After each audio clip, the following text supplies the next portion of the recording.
आज इस वीडियो में हम बात करने वाले हैं नॉर्मल डिलीवरी करवाने के 5 तरीके के बारे में। ये तरीके बहुत ही आसान हैं और आप भी देखेंगे कि इसका रिजल्ट आपको नॉर्मल डिलीवरी के रूप में मिल सकता है, लेकिन उन 5 बातों का ध्यान रखना पड़ेगा। सबसे पहले बात कर लेते हैं कि बहुत सारी ऐसी महिलाएं हैं जिनकी नॉर्मल डिलीवरी हो सकती है, यानी कि 100 में से 85% महिलाएं जो हैं नॉर्मल डिलीवरी कर सकती हैं, यानी उनका हो सकता है, और 15% किसी कारण से सिजेरियन हो सकता है। लेकिन अभी जो सिचुएशन चल रहा है वो ऐसा है कि 70 जो है नॉर्मल हो रहा है और 30 जो है सिजेरियन हो रहा है, यानी कि बहुत ज़्यादा सिजेरियन की जो तादाद है वो बहुत ज़्यादा बढ़ गई है। तो होता क्या है कि आपको कुछ बातों का ध्यान रखना पड़ेगा और आपको सबसे पहले तो अपने मन का जो डर है उससे ख़त्म करना पड़ेगा, क्योंकि ज़्यादातर महिलाएं अपने मन में हो रहे डर की वजह से ही नॉर्मल डिलीवरी ना करके सिजेरियन डिलीवरी की तरफ चली जाती है।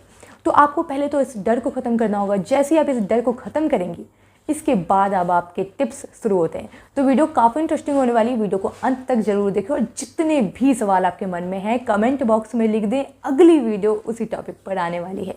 देखिए, सबसे पहले ये बात कर लेते हैं कि आखिर आपके नॉर्मल डिलीवरी के चांस कब ज़्यादा होते हैं। जब आपको अस्थमा ना हो, यानी कि आपको इससे पहले कभी अस्थमा ना हुआ हो, तो आपके नॉर्मल डिलीवरी के चांस होते हैं। क्योंकि होता क्या है, जिन लोगों को अस्थमा होता है उसे डिलीवरी के समय अस्थमा बढ़ने की प्रॉब्लम हो सकती है, जिसकी वजह से आगे दिक्कत हो सकती है, यानी नॉर्मल डिलीवरी ना करा के सिजेरियन करानी पड़ सकती है। तो अगर आपको अस्थमा नहीं है तो आपकी नॉर्मल डिलीवरी के चांसेस बढ़ जाते हैं। अगली बात करेंगे, अगर आप ओवरवेटेड नहीं है, यानी बहुत ज़्यादा वजन नहीं है आपका, बहुत कम भी वजन नहीं है, यानी वजन आपका ठीक है, तो आपके नॉर्मल डिलीवरी के चांस हैं। या फिर आपकी जो डिलीवरी है इससे पहले, यानी पहली डिलीवरी अगर आपकी नॉर्मल हुई हो तो भी आपकी नेक्स्ट डिलीवरी जो है वो नॉर्मल हो सकती है।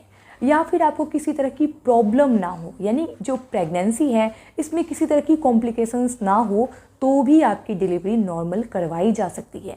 या फिर आपको ब्लड प्रेशर ना हो, शुगर ना हो, और भी किसी तरह की ऐसी प्रॉब्लम ना हो जिससे कि डिलीवरी करने में दिक्कत हो। जैसे कि आप पूरी प्रेगनेंसी में काफ़ी फिजिकल एक्टिव रही हो तो भी आपकी जो डिलीवरी है वो नॉर्मल हो सकती है। या फिर अगर आपको ब्लड शुगर ना हो, आपको हीमोग्लोबिन की कमी ना हो, और फिर आपको इस तरह की कोई प्रॉब्लम ना हो जैसे कि थायराइड ना हो, इस तरह की कोई चीज़ें ना हो, तो भी आपकी डिलीवरी जो है नॉर्मल कराई जा सकती है। अगर आप भी नॉर्मल डिलीवरी चाहती हैं तो आपको स्ट्रेस से दूर रहना होगा, किसी भी तरह की मानसिक तनाव आपको नहीं लेनी है, बहुत ज़्यादा उदास नहीं रहना है, अकेले नहीं रहना है। इसके लिए आप चाहें तो मेडिटेशन कर सकती हैं, बहुत अच्छी बुक्स पढ़ सकती हैं, जिनके साथ आपको बहुत अच्छा लगता है उनके साथ आप अपना समय बिता सकती हैं। ये सारी चीज़ें अगर आप करेंगी तो आप परेशान नहीं रहेंगी और आपके नॉर्मल डिलीवरी होने के चांसेस बहुत हद तक बढ़ जाते हैं। देखिए, बहुत बार ऐसा होता है कि कोई ऐसी डिलीवरी होती है जिसके बारे में आप सुने होंगे, यानी कि किसी और महिला ने, आपकी दोस्त ने या किसी पड़ोसी ने ऐसा कहा होगा कि उसकी नॉर्मल डिलीवरी हुई थी, उसे इतनी सारी परेशानी हुई, उसे ये दिक्कत हो गई। तो होता क्या, आपके मन में ये सारे विचार बार बार चलते रहते हैं कि नॉर्मल डिलीवरी होगी तो बहुत दर्द होगा, बहुत परेशानी होगी, पता नहीं मैं झेल भी पाऊँगी या नहीं, ये तो मेरे बस का ही नहीं है। तो बहुत सारी चीज़ें जो है मन में चलती रहती है महिलाओं के। तो ये सारी चीज़ों को आपको मन से दूर करना है, ये सारी चीज़ें आपको नहीं सोचनी है। इन सारी चीज़ों का आपको ध्यान रखना है कि आपको अच्छा सोचना है।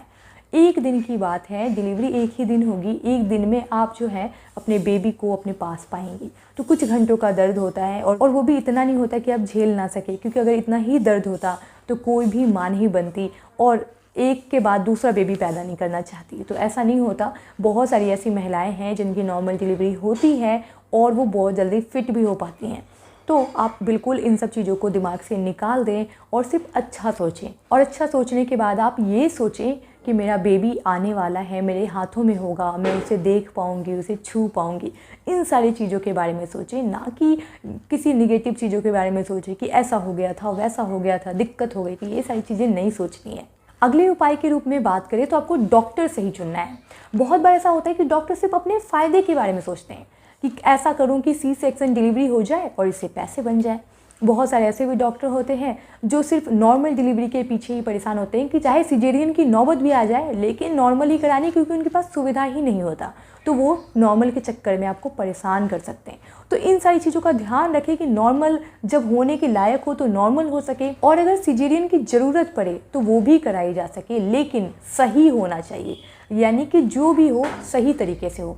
इस चीज़ के ऊपर आपको ध्यान देना है और एक सही डॉक्टर का चुनाव ज़रूर से ज़रूर करना है। अगले उपाय के रूप में आपको अपने वजन को कंट्रोल में रखना है। वजन बहुत ज़्यादा नहीं होना चाहिए, क्योंकि वजन जैसे ही आपका बहुत ज़्यादा बढ़ेगा आपके नॉर्मल डिलीवरी के चांसेस उतने ही ज़्यादा कम होने शुरू हो जाएंगे। आपको बहुत ज़्यादा फिजिकल एक्टिव रहना है। 7वें महीने के बाद आप चाहें तो अपने कमर के नीचे वाले हिस्से में आप थोड़ी बहुत हल्की मसाज करवा सकते हैं। इससे भी आपको नॉर्मल डिलीवरी में थोड़ी मदद मिल सकती है। तो ध्यान रखें सारी बातों का और अपना बेहद ख्याल रखें। जितने सवाल आपके मन में उठ रहे हैं सारे के सारे कमेंट बॉक्स में लिख दें। अगली वीडियो उसी टॉपिक पर आएगी। तो चलिए मिलते हैं अगले वीडियो में।